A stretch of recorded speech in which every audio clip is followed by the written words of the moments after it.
ونستغفره ونؤمن به ونتوكل عليه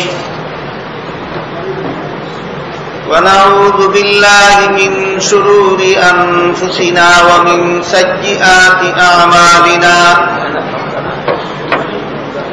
من يهده الله فلا مضل له ومن يضلله فلا هادي له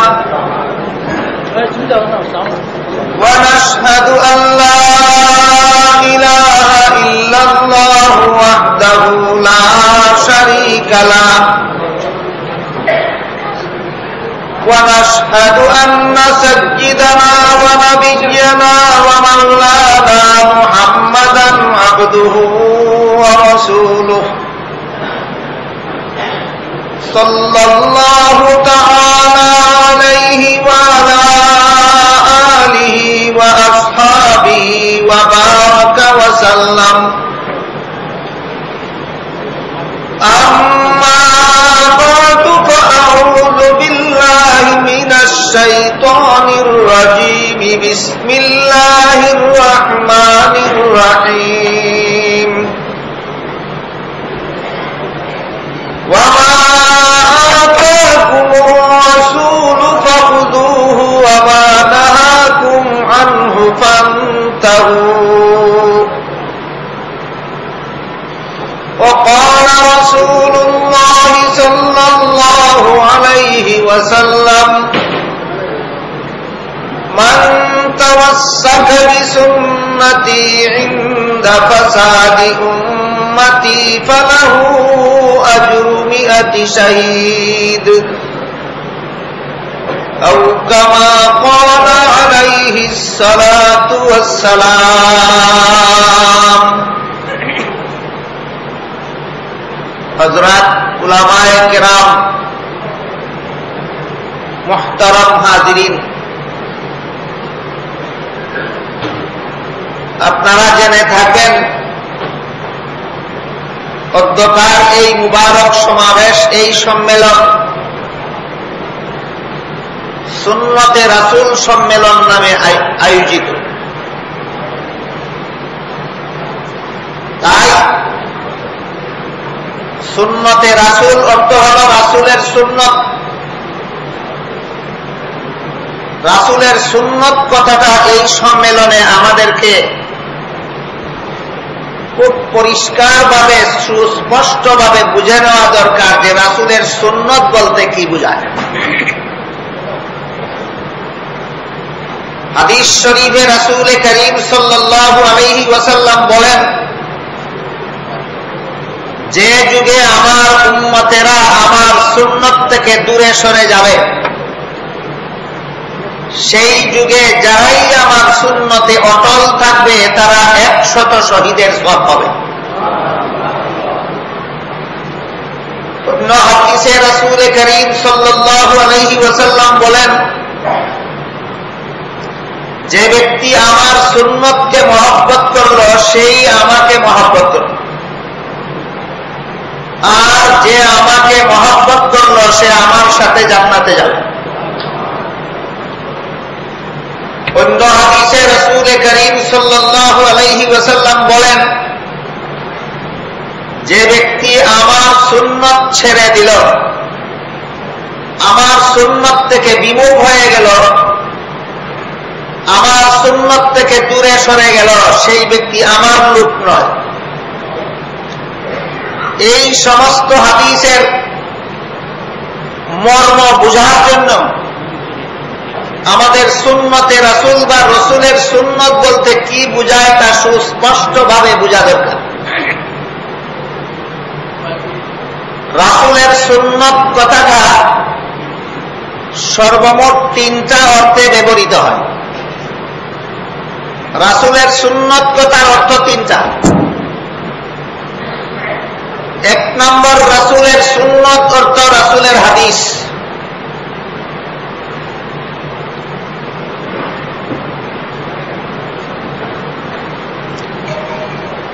2 নম্বর রাসূলের সুন্নত অর্থ রাসূলের ওই আমল যে আমলের গুরুত্ব ফরজ ওয়াজিবের চেয়ে কম এবং নফল মুস্তাহাবের চেয়ে বেশি। 3 নম্বর রাসূলের সুন্নত অর্থ রাসূলের শিক্ষা দেওয়ার নিয়ম পদ্ধতি বা রাসূলের তরিকা। কথাগুলি ধারাবাহিকভাবে বোঝার স্বার্থে আলোচনার শুরুতেই আমরা স্মরণ রাখি রাসূলের সুন্নত কথার অর্থ 3টা। 1 নম্বর রাসূলের সুন্নত অর্থ রাসূলের হাদিস।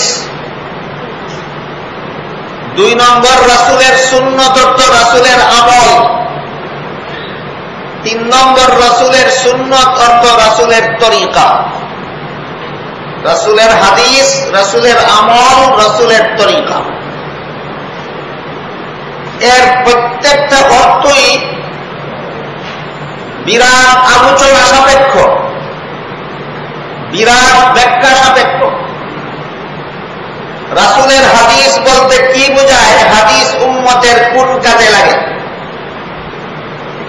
রাসূলের আমল বলতে কি বোঝায়? রাসূলের আমল উম্মতের কোন কাজে লাগবে। রাসূলের তরিকা বলতে কি বোঝায়? রাসূলের তরিকা উম্মতের দরকার কি। এই প্রত্যেকটা বিষয় সুন্নতে রাসূলের 3টা অর্থের প্রতিটি অর্থ নিয়ে বিস্তারিত আলোচনা হওয়া দরকার। আজকে আমি শুধু প্রথম অর্থটা নিয়ে আলোচনা শুরু করব ইনশাআল্লাহ। আগামীকাল পর্যন্ত অতি সংক্ষেপে হলেও রাসূলের সুন্নত কথা এই 3টা অর্থের ব্যাখ্যা বিশ্লেষণ আপনাদের সামনে তুলে ধরার চেষ্টা করব। মা তৌফিকি ইল্লা বিল্লাহ।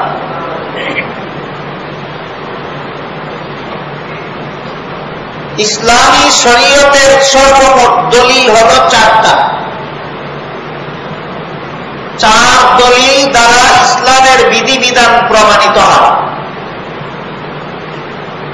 ইসলামের কোন বিধান প্রমাণ হওয়ার জন্য 4 দলিল ছাড়া পঞ্চম কোন দলিল নাই। এই 4 দলিল হল যথাক্রমে আল্লাহর কিতাব কুরআন, দ্বিতীয় দলিল রাসূলের সুন্নাত, রাসূলের হাদিস, তৃতীয় দলিল উম্মতের ইজমা, উম্মতের ঐক্যমত, চতুর্থ দলিল মুজতাহিদগণের কিয়াস, মুজতাহিদগণের গবেষণালব্ধ ফলাফল।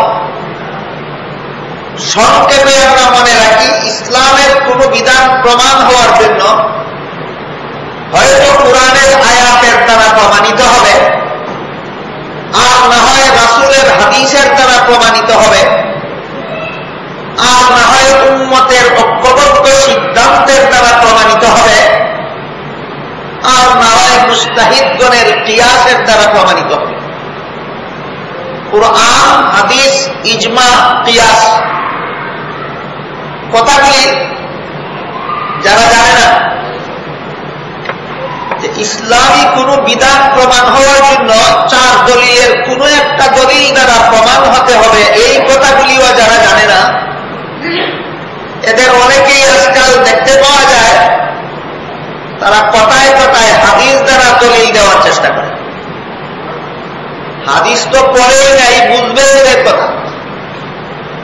কোন একটা চটি বইয়ে কোন একটা হাদিস লেখা ছিল, ওইটা মুখস্থ করে নিয়েছে। হাদিস একটা হলো ইলমুল হাদিস, আর একটা হলো ফাকহুল হাদিস।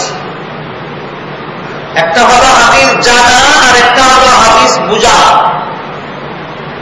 হাদিস জানা আর হাদিস বুঝা এক কথা নয়। যেমন ধরুন একটা হাদিস আছে, রাসূল করিম সাল্লাল্লাহু আলাইহি ওয়াসাল্লাম বলেন, তালাবুল ইলমি ফারিদাতুন আলা কুল্লি মুসলিম। এটা একটা হাদিস। এর অর্থ হলো ইলম শিক্ষা করা সমস্ত মুসলমানদের জন্য ফরজ। কতটুকু ইলম শিক্ষা করা ফরজ, কতজন মুসলমানের জন্য, এই কথার উল্লেখ এই হাদিসে নাই। কিন্তু হাদিস বুঝলে পরিষ্কার হয়ে যাবে যে কতটুকু ইলম শিক্ষা, কতটুকু কতজন মুসলমানের জন্য ফরজ। সুতরাং পরিষ্কার হয়ে গেল হাদিস জানা আর হাদিস বুঝা এক কথা নয়। হাদিস বুঝানোর পরের কথা, হাদিস জানার জন্য যথেষ্ট পরিমাণ লেখাপড়া করতে হয়।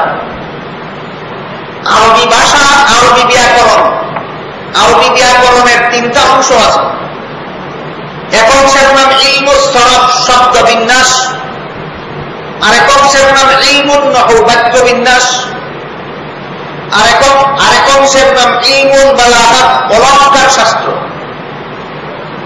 এই 3 প্রকারের আরবি ব্যাকরণ এবং আরবি সাহিত্য যারা যথারীতি উস্তাদগণের কাছে লেখাপড়া করে শিখে না, এদের পক্ষে হাদিস বুঝানোর কথা, হাদিস জানাও সম্ভব হয় না। তাই কথায় কথায় হাদিস পড়েনি, শিখেনি, জানে না, বুঝে না, কথায় কথায় বলে হাদিসে আছে। হাদিস পাইল কোথায়? একটা লিফলেটে পাইছিল একটা হাদিস, একটা বিজ্ঞাপনে পাইছিল একটা হাদিস। এইভাবে হাদিস দিয়া দলিল হয় না। হাদিস বহু রকমের হাদিস আছে। হযরত মদনী সাহেব দামাত বারাকাতুহুম বলে গেছেন, নামাজের নিয়ত করার সময় হাত তোলার হাদিস আছে, রুকুতে যাওয়ার সময় হাত তোলার হাদিস আছে, রুকুত থেকে উঠার পরে হাত তোলার হাদিস আছে, সিজদায় যাওয়ার সময় হাত তোলার হাদিস আছে, সিজদা থেকে উঠার পরে হাত তোলার হাদিস আছে। যারা বলে হাদিসে পাইছি এই জন্য আমল করি, তারা রুকুতে যাওয়ার সময় আর রুকুত থেকে ফেরার পরে হাত তুলে, সিজদায় যাওয়ার সময় সিজদা থেকে উঠার পরে হাত তুলে না। তুমি এক হাদিস মানলা আর এক হাদিস মানলা না কেন? কাজেই হাদিস জানা, হাদিস মানা, হাদিস বুঝা, এইগুলি যারা আরবি ভাষা শিখেনি, যারা উস্তাদের কাছে কোরআন হাদিস যথারীতি লেখাপড়া করেনি, যারা শিখেনি, তাদের পক্ষে সম্ভব নয়। তাদের জন্য যারা হাদিস জানেন, যারা হাদিস বুঝেন, যারা হাদিসের মর্ম বুঝেন, তারা হাদিসের যে মর্ম ব্যক্ত করেছেন সেই মর্ম পালন করা ছাড়া, তাদের কাছে জিজ্ঞেস করে করে হাদিসের মর্ম পালন করা ছাড়া বিকল্প কোনো পথ নেই। এ মর্মে আল্লাহ পাক রব্বুল আলামিন পবিত্র কোরআনের এক আয়াতে বলেন, ফাসআলু আহলায যিকরি ইন কুনতুম লা তা'লামুন। তোমরা যারা জানো না, তারা যারা জানে তাদেরকে অনুসরণ করে চলো। যারা জানে তারা বলে দেবে এই আয়াতের কি মর্ম, যারা জানে তারা বলে দিবে এই হাদিসের কি মর্ম। তাই নিজে নিজে কোরআন পড়ে যেমন কোরআন শিক্ষা করা যায় না, তেমনি ভাবে নিজে নিজে হাদিস পড়ে হাদিস শিক্ষা করা যায় না। অতি সহজ উদাহরণ, লাইব্রেরি থেকে মেডিকেল কলেজের পাঠ্য বই কিনে নিয়ে ঘরে বসে পড়ে পড়ে কেউ ডাক্তার হয়েছে আজ পর্যন্ত না? যথারীতি মেডিকেল কলেজে ভর্তি হয়ে শিক্ষকের কাছে লেখাপড়া শিখতে হয়।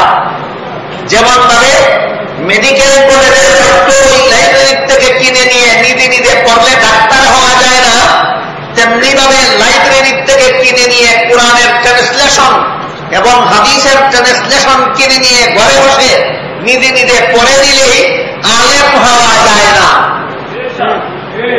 এই জন্য আলেম হওয়া এক জিনিস, আর কোন একটা হাদিস কোথা থেকে জেনে নেওয়া সেটা ভিন্ন জিনিস। হাদিস জানা আর হাদিস বোঝা এক জিনিস নয়। একটা হলো হাদিস জানা আর একটা হলো হাদিস বোঝা। আমাদের কথাগুলি ধারাবাহিক বোঝার জন্য স্মরণ রাখা দরকার যে ইসলামী শরীয়তে কোনো কিছু প্রমাণ হওয়ার জন্য, কোন কাজ ইসলামের বিধান সম্মত হওয়ার জন্য হয়তো কোরআনের আয়াতের দলিল দ্বারা প্রমাণিত হতে হবে, আর না হয় রাসূলের হাদিস দ্বারা প্রমাণিত হতে হবে, আর না হয় উম্মতের ইজমার দ্বারা প্রমাণিত হতে হবে, আর না হয় মুজতাহিদগণের কিয়াস দ্বারা প্রমাণিত হতে হবে। অনেকে আবার এটাও মানে না, বলে কোরআন মানি, হাদিস মানি, আর কিছু মানি না। কোরআন মানো, হাদিস মানো, আর কিছু মানো না। কোরআন যে তোমাকে বলে দিল রাসূল মানার জন্য, রাসূল যে বলে দিলেন সাহাবায়ে কেরামকে মানার জন্য, রাসূল যে বলে দিলেন ইজমাকে মানার জন্য, রাসূল যে বলে দিলেন মুজতাহিদগণের কিয়াস মানার জন্য, রাসূলের বলে দেওয়া কথা তুমি মানলে না, রাসূল মানলে কোথায়? রাসূল যদি মানলে না, রাসূলের হাদিস মানলে কোথায়? কাজেই কোন কথা কিভাবে মানতে হবে তাও পরিষ্কার ভাবে বোঝা দরকার। হযরত মদনী সাহেব দামাত বারাকাতুহুম বলে গেছেন অতি সংক্ষেপে যে আল্লাহ রাব্বুল আলামিন শেষ নবীর কাছে সর্বশেষ আসমানি কিতাব কোরআন নাযিল করেছেন। এই কোরআনের বিধান কিয়ামতের আগ পর্যন্ত কখনো অচল হয়ে যাবে না, কিয়ামত পর্যন্ত সচল থাকবে। আর এই কোরআনের বিধানের কিছু ব্যাখ্যা রয়েছে রাসূলের হাদিসে। কোরআনের বর্ণিত সকল বিধানের সকল ব্যাখ্যা রাসূলের হাদিসে নাই। কোরআনের বর্ণিত কিছু বিধানের কিছু ব্যাখ্যা রয়েছে রাসূলের হাদিসে। আর রাসূল করিম সাল্লাল্লাহু আলাইহি ওয়াসাল্লাম আর কিছু বিধানের ব্যাখ্যা করার দায়িত্ব অর্পণ করেছেন সাহাবায়ে কেরামের হাতে। আর কিছু বিধানের ব্যাখ্যা করার দায়িত্ব রাসূল নিজেই অর্পণ করেছেন মুজতাহিদগণের হাতে। মুজতাহিদ কাদেরকে বলা হয়? এই প্রশ্নের জবাবটাও একটু আলোচনা সাপেক্ষ। হযরত ইমাম আবু হানিফা রাহমাতুল্লাহি আলাইহি একজন মুজতাহিদ ছিলেন। ইমাম শাফিঈ রাহমাতুল্লাহি আলাইহি একজন মুজতাহিদ ছিলেন। ইমাম মালিক রাহমাতুল্লাহি আলাইহি একজন মুজতাহিদ ছিলেন। ইমাম আহমদ বিন হাম্বল রাহমাতুল্লাহি আলাইহি একজন মুজতাহিদ ছিলেন। মুজতাহিদ কাদেরকে বলে? যারা কোরআনের যত আয়াতের দ্বারা বিধান প্রমাণ হয়, রাসূলের যত হাদিসের দ্বারা বিধান প্রমাণ হয়, সবগুলি আয়াত সবগুলি হাদিস জানে এবং বুঝে। সবগুলি আয়াত সবগুলি হাদিস জানে এবং বুঝে। আগেই বলেছি, জানা আর বোঝা এক কথা নয়। আপনারা যারা 5 বেলার নামাজ পড়েন, আপনারা ইহদিনাস সিরাতাল মুস্তাকিম একটা আয়াত আছে, এই আয়াতটা অবশ্যই জানেন, জানেন না? যারা নামাজ পড়েন তারা অবশ্যই জানেন যে কোরআনের একটা আয়াত আছে ইহদিনাস সিরাতাল মুস্তাকিম। কিন্তু বুঝেন কতজন? ইহদিনাস সিরাতাল মুস্তাকিম বুঝেন কতজন? প্রতি 1099 জন মুসল্লি ইহদিনাস সিরাতাল মুস্তাকিম জানে, কিন্তু ইহদিনাস সিরাতাল মুস্তাকিম বুঝে না। জানাটুকু শুধু নামাজে কাজে লাগলো, আর না বোঝার কারণে তোমার দ্বারা ইসলামের কোন বিধান, তোমার দ্বারা শরীয়তের কোন বিধানের ব্যাখ্যা রাখা করা যায় না।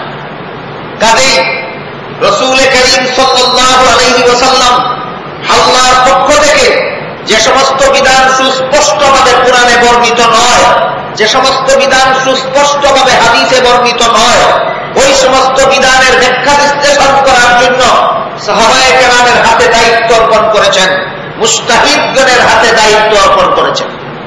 যারা বলে কোরআন মানি, হাদিস মানি, আর কিছু মানি না, এরা এই সমস্ত কথা জানেও না, মানেও না। কোরআনের আয়াতেই এই 4টা জিনিসকে ইসলামী শরীয়তের দলিল সাব্যস্ত করা হয়েছে। রাসূলের হাদিসেই এই 4টা জিনিসকে ইসলামী শরীয়তের দলিল সাব্যস্ত করা হয়েছে।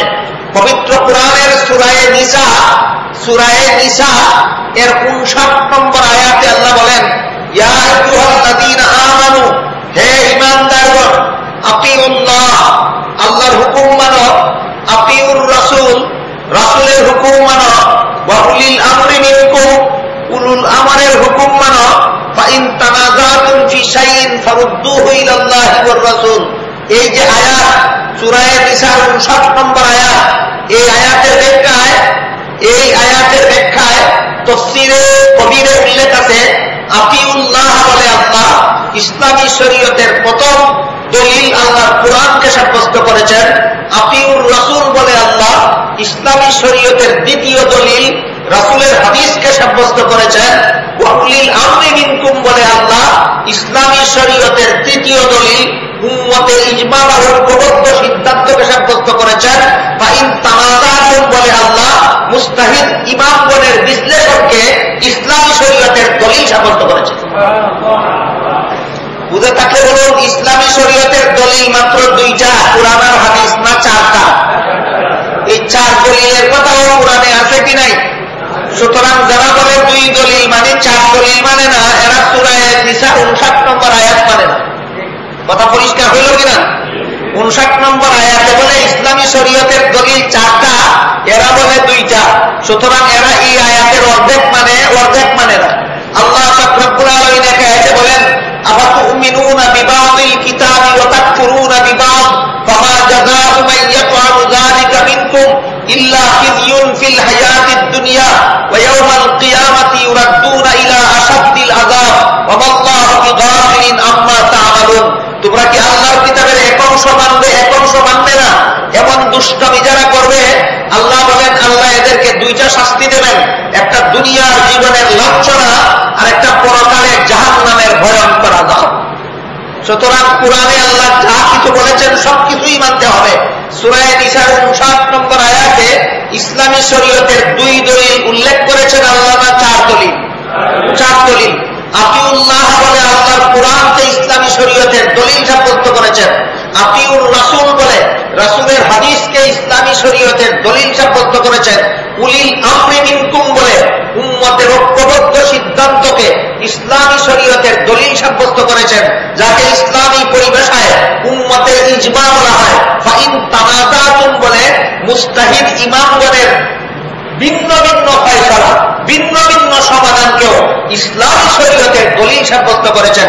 সুতরাং ইসলামের কোন বিধান প্রমাণ হওয়ার জন্য হয়তো কোরআনের আয়াতের দ্বারা প্রমাণিত হবে, আর না হয় রাসূলের হাদিসের দ্বারা প্রমাণিত হবে, আর না হয় উম্মতের ঐক্যবদ্ধ সিদ্ধান্তের দ্বারা, ইজমার দ্বারা সাব্যস্ত হবে, আর না হয় মুস্তাহিদগণের কিয়াসের দ্বারা সাব্যস্ত হবে। তাই আমরা আলোচনা বিস্তারিত শুরু হওয়ার আগেই মনে রাখি যে ইসলামী শরীয়তের মূল দলিল হল 4টা: কুরআন, হাদিস, ইজমা, কিয়াস। কুরআন, হাদিস, ইজমা, কিয়াস। এই প্রসঙ্গে আরো মনে রাখি, কুরআন হল আল্লাহর কিতাবের নাম, হাদিস হল রাসূলের কথা, রাসূলের কাজ, রাসূলের সমর্থনের নাম, ইজমা হল উম্মতের ঐক্যবদ্ধ সিদ্ধান্তের নাম, আর কিয়াস হল মুস্তাহিদ ইমামগণের ভিন্ন ভিন্ন মীমাংসার নাম। যেমন ইমাম আবু হানিফা রাহমাতুল্লাহি আলাইহি মীমাংসা দিয়েছেন মুক্তাদিরা সূরা কেরাত পড়বে না। ইমাম শাফিঈ রাহমাতুল্লাহি আলাইহি মীমাংসা দিয়েছেন মুক্তাদিরা সূরাতুল ফাতিহা পড়বে। বুঝা থাকতে বলুন, 2 ইমামের একই মীমাংসা না ভিন্ন ভিন্ন মীমাংসা? ভিন্ন ভিন্ন মীমাংসা ও ইসলামী শরীয়তের দলিল কিনা? কোন সূরার কত নম্বর আয়াতে আছে? সূরা নিসার 59 নম্বর আয়াতে আছে। মুস্তাহিদ ইমামগণের ভিন্ন ভিন্ন মীমাংসা, ভিন্ন ভিন্ন ইসলামী শরীয়তের দলিল। সুতরাং হানাফি মাযহাব মতে যারা নামাজ পড়বে তার জন্য মীমাংসা হলো মুক্তাদি অবস্থায় সূরা কেরাত পড়বে না।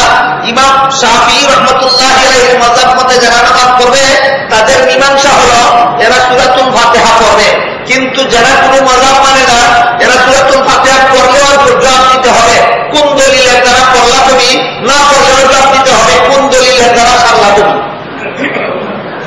হানাফি মাযহাব মতে যারা নামাজ পড়ে এরা জবাব দিবে আল্লাহর কাছে, আল্লাহ ফাইন তানাযাতুম ফি শাইইন ফারুদ্দুহু ইলাল্লাহি ওয়ার রাসূল বলে আপনি কোরআনে বলে দিয়েছিলেন যে মুস্তাহিদ ইমামগণের ভিন্ন ভিন্ন মীমাংসা ইসলামী শরীয়তের দলিল।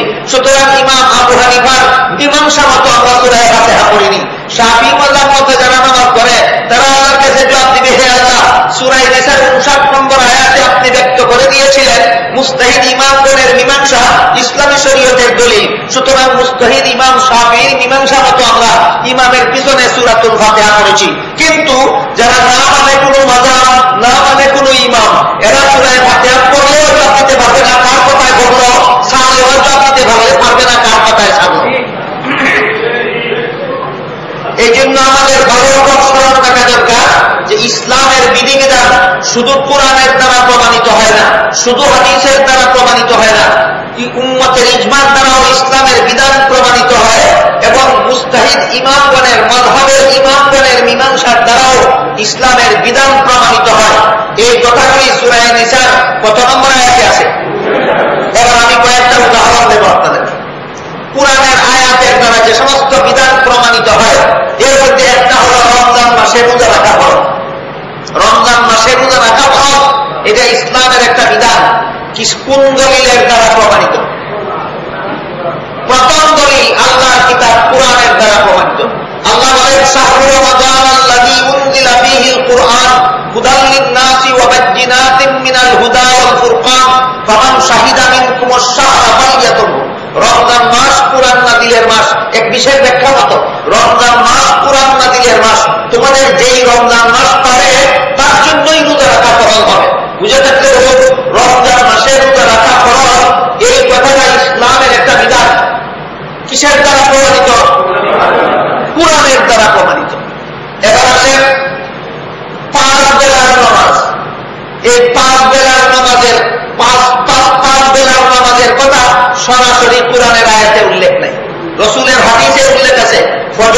ফজরের নামাজ, জোহরের নামাজ, আসরের নামাজ, মাগরিবের নামাজ, এশার নামাজ, এই 5 বেলার নামাজের নাম, 5টা ওয়াক্তের নাম, 5টা টাইমের নাম কুরআনে উল্লেখ আছে না রাসূলের হাদিসে উল্লেখ আছে? তাহলে নামাজের 5 বেলা রাসূলের হাদিসের দ্বারা প্রমাণিত। এখন আসি আমরা বোঝার চেষ্টা করি, এমনও বিষয় আছে যা কুরআনেও সুস্পষ্টভাবে বর্ণিত নাই, রাসূলের হাদিসেও সুস্পষ্টভাবে বর্ণিত নাই। সেই সমস্ত বিষয়ের মীমাংসার জন্য আমরা যাব কোথায়? আল্লাহ বলে দিয়েছে 59 নম্বর আয়াতে, উম্মতের ঐক্যবদ্ধ সিদ্ধান্ত আছে কিনা দেখো, সেখান থেকে ফয়সালা গ্রহণ করো। রাসূল করিম সাল্লাল্লাহু আলাইহি ওয়াসাল্লামের ইন্তেকালের পর রাসূলের প্রথম খলিফা কে হবেন? এই প্রশ্নের জবাব যেমন কুরআনের কোন আয়াতে নাই, ঠিক তেমনি ভাবে রাসূলের কোন হাদিসে সুস্পষ্টভাবে রাসূলের প্রথম খলিফা কে হবে এই প্রশ্নের জবাব রাসূলের কোন হাদিসেও নাই। এই জন্য রাসূলের ইন্তেকালের পর সাহাবায়ে কেরাম একাধারে 3 দিন পর্যন্ত এই বিষয়ে সিদ্ধান্তের জন্য গবেষণা করলেন, আলাপ আলোচনা করলেন, পরামর্শ করলেন, বাদ বিতণ্ডা করলেন, তর্ক বিতর্ক করলেন একাধারে 3 দিন পর্যন্ত যে রাসূলের খলিফা, প্রথম খলিফা কাকে ধার্য করা যায়। বলুন, কুরআনে যদি সুস্পষ্ট সমাধান থাকতো তাইলে মীমাংসার জন্য 3 দিন পর্যন্ত পরামর্শ লাগতো। রাসূলের হাদিসে যদি সুস্পষ্টভাবে মীমাংসা থাকতো তাহলে 3 দিন পর্যন্ত সাহাবাগণের পরামর্শ করা লাগতো। যেহেতু রাসূলের প্রথম খলিফা কে হবে এই প্রশ্নের জবাব না আছে কুরআনের কোন আয়াতে, না আছে রাসূলের কোন হাদিসে, এই জন্য সাহাবায়ে কেরাম সম্মিলিতভাবে দীর্ঘ 3 দিনের গবেষণার পর সিদ্ধান্ত গ্রহণ করলেন হযরত আবু বকর সিদ্দিক রাদিয়াল্লাহু তাআলা আনহু, যাকে আল্লাহ রাসূল জীবদ্দশায় তার অন্তিম শয্যায় শায়িত অবস্থায় নামাজের জমাতের জন্য ইমাম নিযুক্ত করেছিলেন। এর দ্বারা প্রমাণ হল রাসূলের অবর্তমানে খেলাফতের জন্য হযরত আবু বকর যোগ্য। হাদিসের আলোকেই বের করলেন, কিন্তু বের করলেন গবেষণা করে। এইভাবে কুরআন হাদিসের আলোকে গবেষণা করে কোন সিদ্ধান্ত বের করতে গিয়ে যারা গবেষণা করলেন সবাই যদি ঐক্যবদ্ধ সিদ্ধান্তে বুঝতে পারেন, এটাকে উম্মতের ইজমা বলা হয়। সমস্ত সাহাবায়ে কেরাম ঐক্যবদ্ধভাবে সিদ্ধান্ত করলেন যে আবু বকর রাসূলের জীবদ্দশায় রাসূলের মুসল্লায় দাঁড়িয়ে মুসল্লিদের নামাজের জমাতের ইমামতির দায়িত্ব পেয়েছিলেন, সেই আবু বকর রাসূলের অবর্তমানে রাসূলের খেলাফতের দায়িত্ব প্রাপ্ত। এটা কুরআনের আয়াতের দ্বারা প্রমাণ সাব্যস্ত হইল না রাসূলের হাদিসের দ্বারা সাব্যস্ত হইল না সাহাবায়ে কেরামের ইজমার দ্বারা?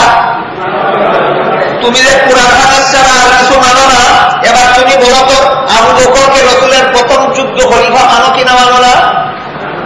বলো। যদি বলো আবু বকরকে আমি রাসূলের প্রথম যোগ্য খলিফা মানি না, যেহেতু এই কথা কুরআনে নাই, যেহেতু এই কথা হাদিসে নাই, তাহলে তোমার মতো পথভ্রষ্ট গুমরাহ আর কেউ হতে পারে না। ইসলামী আকাইদের কিতাবে লেখা আছে হযরত আবু বকর সিদ্দিক রাদিয়াল্লাহু তাআলা আনহুকে যারা রাসূলের প্রথম যোগ্য খলিফা বলে বিশ্বাস করবে না, তাদের আকীদা বাতিল, তারা ভ্রান্ত মতবাদী, তারা পথভ্রষ্ট, তারা গুমরাহ। কাজেই আবু বকরকে যদি রাসূলের প্রথম যোগ্য খলিফা মানো না, তাহলে তোমার মতো গুমরাহ কেউ হতে পারে না, তোমার মতো পথভ্রষ্ট আর কেউ হতে পারে না। আর যদি বলো আবু বকরকে রাসূলের প্রথম যোগ্য খলিফা মানি, বলো কোন দলিলের দ্বারা মানলে? কুরআনেও তো নাই, হাদিসেও নাই, বলে ইজমার দ্বারা মেনেছি। তাহলে প্রমাণ হয়ে গেল, সাব্যস্ত হয়ে গেল যে ইসলামী শরীয়তের বিধান শুধুমাত্র কুরআন এবং হাদিস নয়, উম্মতের ইজমা ও ইসলামী শরীয়তের বিধান সাব্যস্ত হওয়ার দলিল। কথা পরিষ্কার বুঝলেন কিনা? উম্মতের ঐক্যবদ্ধ সিদ্ধান্ত ইসলামের বিধান প্রমাণ হওয়ার সাব্যস্ত হওয়ার দলিল। এই ইজমা 3 প্রকার। ইজমা 3 প্রকার, ইজমার 3টা স্তর আছে। একটা হল সাহাবায়ে কেরামের ইজমা, আরেকটা হল মুজতাহিদ ইমামগণের ইজমা, আরেকটা হল উলামায়ে কেরামের ইজমা। সাহাবায়ে কেরাম যে ব্যাপারে ঐক্যবদ্ধ সিদ্ধান্ত গ্রহণ করে ফেলেছেন, সেই ব্যাপারে কোন মুজতাহিদ ইমামের অধিকার নাই দ্বিমত পোষণ করা। এই জন্যই সাহাবায়ে কেরাম যেহেতু ঐক্যবদ্ধভাবে সিদ্ধান্ত করেছেন একমাত্র আবু বকর রাসূলের প্রথম যোগ্য খলিফা, এই জন্য এই ব্যাপারে ইমাম আবু হানিফারও কোনো দ্বিমত নাই, ইমাম শাফিঈরও কোনো দ্বিমত নাই, ইমাম মালিকেরও কোনো দ্বিমত নাই, ইমাম আহমদ বিন হাম্বলেরও কোনো দ্বিমত নাই। আমার কথা বুঝে থাকলে একটু দয়া করে আপনারা বলুন, সামনের কথাগুলি পরিষ্কারভাবে বোঝার জন্য। সাহাবায়ে কেরাম ঐক্যবদ্ধভাবে সিদ্ধান্ত নিলেন একমাত্র আবু বকর রাসূলের যোগ্য খলিফা। এই ব্যাপারে আবু হানিফা দ্বিমত করলেন না কেন? অধিকার নাই। আবু হানিফা দ্বিমত করলেন না কেন? উলামায়ে কেরামের ইজমার বিপরীতে দ্বিমত করার অধিকার কোন মাযহাবের ইমামের অধিকার নাই। এই জন্য ইমাম আবু হানিফার দ্বিমত নাই, ইমাম শাফিঈর দ্বিমত নাই, ইমাম মালিকের দ্বিমত নাই, ইমাম আহমদ বিন হাম্বলের দ্বিমত নাই। কেন দ্বিমত নাই? সাহাবায়ে কেরামের ঐক্যবদ্ধ সিদ্ধান্ত, এখানে অন্য কোন মুজতাহিদের দ্বিমত করার অধিকার নাই। যে ব্যাপারে কোরআনে সিদ্ধান্ত আছে সেই ব্যাপারে সকলে মিলে সিদ্ধান্ত নেওয়ার অধিকার নাই। কোরআনের ফয়সালাই ফয়সালা। যে ব্যাপারে হাদিসে সিদ্ধান্ত আছে সেই ব্যাপারে পরামর্শ করে সিদ্ধান্ত নেওয়ার অধিকার নাই। হাদিসের ফয়সালাই ফয়সালা। কিন্তু যেই ব্যাপারে কোরআনেও সিদ্ধান্ত নাই, হাদিসেও সিদ্ধান্ত নাই, সেই ব্যাপারে আপনি আমল করবেন কিভাবে? কোরআন বলে দিয়েছে, সূরা নিসার 59 নম্বর আয়াত বলে দিয়েছে, রাসূল করিম সাল্লাল্লাহু আলাইহি ওয়াসাল্লাম হাদিস বলে দিয়েছে। যেই ব্যাপারের মীমাংসা কোরআনে না পাও, যেই ব্যাপারের মীমাংসা হাদিসে না পাও, সেই ব্যাপারে তোমরা কোরআন হাদিস যারা জানে এবং বুঝে, কোরআন হাদিস যারা জানে এবং বুঝে, তোমরা কোরআন হাদিসের আলোকে গবেষণা করে সিদ্ধান্ত বের করো। এই গবেষণার নাম ইজতিহাদ। গবেষণা যারা করেন তাদের নাম মুজতাহিদ।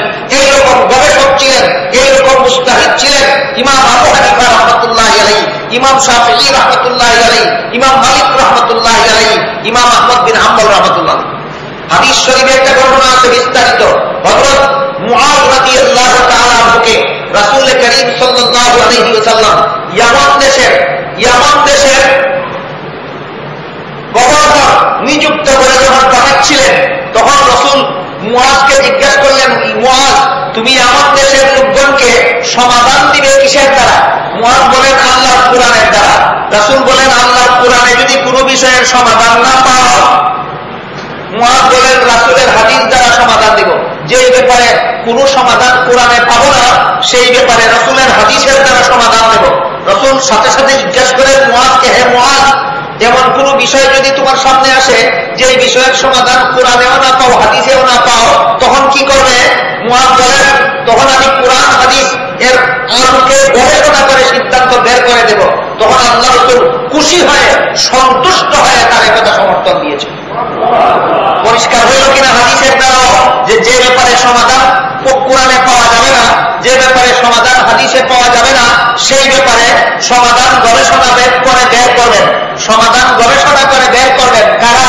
কোরআন হাদিস জানেন এবং বুঝেন যারা। এই কথাটা আমাদের সারা জীবন মনে রাখতে হবে।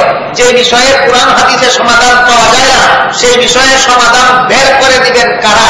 কোরআন হাদিস জানেন এবং বুঝেন যারা।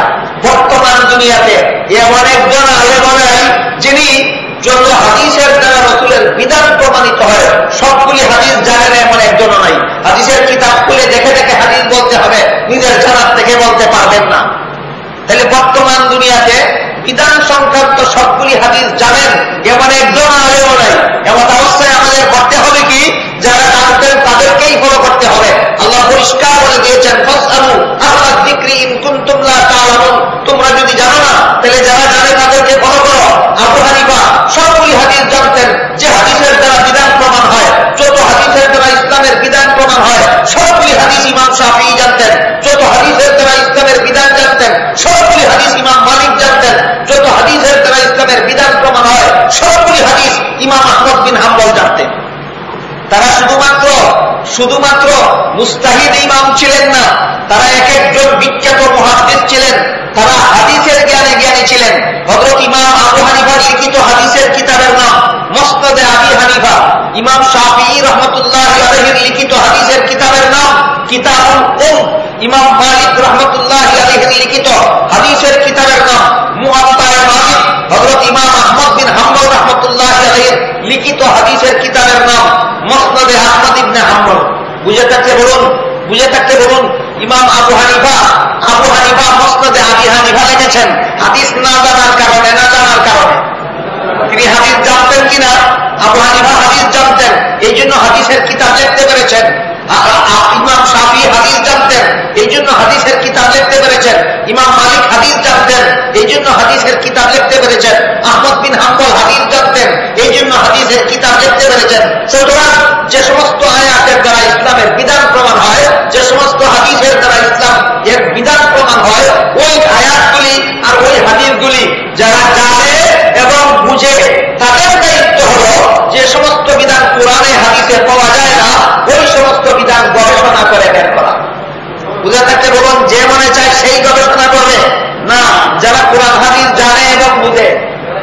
কোরআন হাদিস যারা জানে এবং বুঝে। আমার কথা বুঝে থাকতে বলুন, ইমাম আবু হানিফা কোরআন হাদিসের সেই অংশগুলি জানতেন এবং বুঝতেন কিনা? ইমাম মালিক রহমতুল্লাহ জানতেন এবং বুঝতেন কিনা? ইমাম শাফি রহমতুল্লাহ জানতেন এবং বুঝতেন কিনা? ইমাম আহমদ বিন হাম্বল রহমতুল্লাহ জানতেন এবং বুঝতেন কিনা? এই জন্য আল্লামা মুফতি শফি রহমতুল্লাহ আলাইহি তাফসীরে মাআরিফুল কোরআনে লিখেছেন, বিসমিল্লাহির রহমানির রহিমের ব্যাখ্যা হলো সূরাতুল ফাতিহা। সূরাতুল ফাতিহার ব্যাখ্যা হলো 30 পারা কোরআন। 30 পারা কোরআনের ব্যাখ্যা হলো রাসূলের লক্ষ লক্ষ হাদিসের ভান্ডার। আর রাসূলের হাদিসের ভান্ডার হলো 4 ইমামের 4 রাসূলের সমস্ত হাদিসের ভান্ডারের ব্যাখ্যা হলো 4 মাযহাবের 4 ইমামের 4 মাযহাব। আবার বলছি, বিসমিল্লাহির রহমানির রহিমের ব্যাখ্যা হলো সূরাতুল ফাতিহা। সূরাতুল ফাতিহার ব্যাখ্যা হলো 30 পারা কোরআন। 30 পারা কোরআনের ব্যাখ্যা হলো রাসূলের লক্ষ লক্ষ হাদিসের ভান্ডার। রাসূলের লক্ষ লক্ষ হাদিসের ভান্ডারের ব্যাখ্যা হলো 4 ইমামের 4 মাযহাব। রাসূলের সমস্ত হাদিসের ব্যাখ্যা হলো 4 ইমামের 4 মাযহাব। যেমন ধরুন একটা উদাহরণ দিচ্ছি আপনাদের সামনে। হাদিস শরীফে উল্লেখ আছে, হযরত আনাস রাদিয়াল্লাহু তাআলা আনহু বলেন, প্রত্যেক নামাজের জামাতের সময় রাসূল আমাদেরকে গুরুত্বপূর্ণভাবে কাতার সুজা করাইতেন। কাতার সুজা করতে বড় গুরুত্ব দিতেন। কাজেই আমরা রাসূলের নির্দেশ মতো কাতার সুজা করতাম কিভাবে? পরস্পরের কাঁধের সাথে কাঁধ মিলাইয়া এবং পায়ের সাথে পা মিলাইয়া কাতার সুজা করতাম। এটা হলো হাদিস। এটা হলো হাদিসের তর্জমা, যে রাসূল নির্দেশ দিতেন কাতার সুজা করার জন্য, আর সাহাবায়ে কেরাম কাতার সুজা করতেন দুইটা জিনিস মিলাইয়া। একটা হলো পরস্পরের কাঁধের সাথে কাঁধ মিলাইয়া, আর একটা হলো পরস্পরের পায়ের সাথে পা মিলাইয়া। কথা বুঝলেন কিনা? কিন্তু দুই পায়ের মধ্যখানে কি পরিমাণ ফাঁক থাকতে হবে, এই প্রশ্নের জবাব কোনো হাদিসে নাই। এই প্রশ্নের জবাব কোনো হাদিসে নাই। এখন সমাধান আনবেন কোত্থেকে?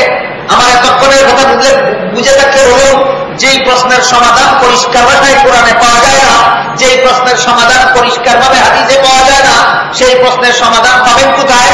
কোরআন হাদিস যারা জানেন এবং বুঝেন তাদের ব্যাখ্যা। কোরআন হাদিস যারা জানেন এবং বুঝেন তাদের ব্যাখ্যা। এই ব্যাখ্যাটার নাম ওই ইজতিহাদ, এই ব্যাখ্যাটার নাম ওই গবেষণা। মুস্তাহিদ ইমামগণ গবেষণা করে বের করেছেন যে হযরত আনাস রাদিয়াল্লাহু তাআলা আনহু যে বলেন, রাসূলের নির্দেশ মতো আমরা কাতার সুজা করতাম কাঁধে কাঁধ মিলাইয়া এবং পায়ে পা মিলাইয়া। এই হাদিসের ভিত্তিতে, এই হাদিস দিয়া দলিল দিয়া বর্তমান সমাজের কিছু লোক দুই পা অস্বাভাবিকভাবে সরাইয়া নামাজে দাঁড়ায়। অস্বাভাবিকভাবে দুইটা পা সরাইয়া দাঁড়ায়। যখন জিজ্ঞাসা করা হয় এই পা সরানি পাইলা কোথায়, বলে হাদিসে আছে না পায়ে পা মিলাইয়া, এই জন্য তোমার পায়ের সাথে আমার পা লাগাইয়া দিলাম। মিলানি অর্থ কি? লাগানি। মিলানি অর্থ যদি লাগানি হয়, তাহলে দেখুন হাদিসের মধ্যে আগে পায়ে পা মিলাইয়া কথা বলা হয় না, আগে কাঁধ মিলাইয়া বলা হয়েছে। হাদিস শরীফে বলা হচ্ছে, হযরত আনাস বলেন আমরা কাঁধে কাঁধ মিলাইয়া কাতার সুজা করতাম এবং পায়ে পা মিলাইয়া। হাদিসটা বুঝে থাকলে বলুন, পা মিলানির কথা হাদিসে আগে বলা হয়েছে না কাঁধ মিলানির কথা আগে বলা হয়েছে? এখন মিলানির অর্থ তুমি কি বুঝো? তুমি যে ঠ্যাং দুইটা সরাইছ, তুমি মিলানি বলতে কি বুঝো? কাঁধ আগে মিলাইয়া আসো, তারপরে পা মিলাও। কাঁধে মিলানির অর্থ যদি হয়ে দাঁড়িয়ে যাওয়া, তাহলে তোমার ডান সাইডের সাইডম্যানের কাঁধের সাথে তোমার ডান কাঁধ লাগাইয়া দাও, বাম সাইডের সাইডম্যানের সাথে তোমার বাম কাঁধ লাগাইয়া দাও। দুই পাশের দুজনের কাঁধের সাথে তোমার কাঁধ যখন লাগাইয়া দিবা, তখন দেখো তো তোমার ঠ্যাং সরানোর জায়গা কি পরিমাণ থাকে। কথা বুঝতে পারলেন কিনা? আর যদি বলো যে মিলানির অর্থ লাগানি না, মিলানির অর্থ বরাবর করা, তাহলে কাঁধে কাঁধে যখন বাঁধে বরাবর করা হবে, কাছাকাছি করে লাগানো হাদিসের ব্যাখ্যা নয়। ঠিক তেমনি ভাবে দুজনের পায়ে পায়ে বরাবর করা হবে, লাগাইয়া দেওয়া হাদিসের ব্যাখ্যা নয়। সুতরাং দুজনের কাঁধে কাঁধে মিলাইয়া, দুজনের পায়ে পায়ে মিলাইয়া কাতার সোজা করলে দেখা যায় দুই পায়ের মধ্যখানে কি পরিমাণ ফাঁক থাকে। এই প্রশ্নের জবাব কোরআনের কোনো আয়াতেও নাই, এই প্রশ্নের জবাব রাসূলের কোনো হাদিসেও নাই। কিন্তু হাদিস যারা বুঝে, হাদিস যারা জানে এবং বুঝে, তারা